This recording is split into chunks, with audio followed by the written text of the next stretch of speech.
రాష్ట్రం వచ్చిన తర్వాత జరిగింది ఏంది, టోటల్గా మేము సమీక్ష చేసుకున్నాం.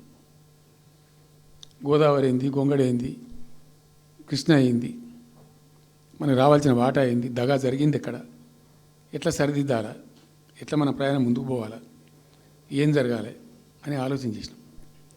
చాలా తీవ్రమైనటువంటి మదన పడ్డం. టాప్ ప్రయారిటీలో ఈ జిల్లా ఆదుకోవాలి. మనం అత్యంత భయంకరమైన కరువు ఉంది ఇక్కడ, కొంచెం లైన్లో పెట్టుకోవాలి.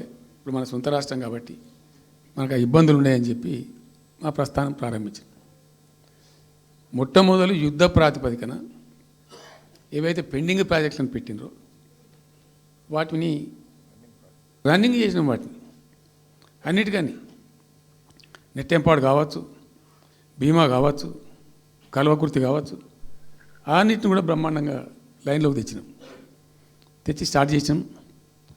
నికరంగా 6.5 లక్షల ఎకరాలకు ఆయకట్టు తెచ్చినాం ఆ పాలమూరు జిల్లాలో. మా గవర్నమెంట్ ఉన్నప్పుడే. ఇది అక్కడ ప్రజలందరికీ తెలుసు, అందరికీ తెలుసు, ప్రతి వాళ్ళకి తెలుసు.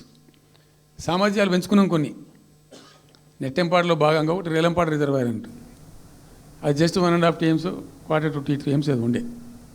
నేను రివ్యూ చేసి అక్కడ రైతులతో మాట్లాడి, మీకు పంట పండదు, కష్టమవుతుంది కాబట్టి దీన్ని కొద్దిగా పెంచాలని చెప్పి డబుల్ ద సైజ్ చేసినాం, 4 TMs చేసినాం.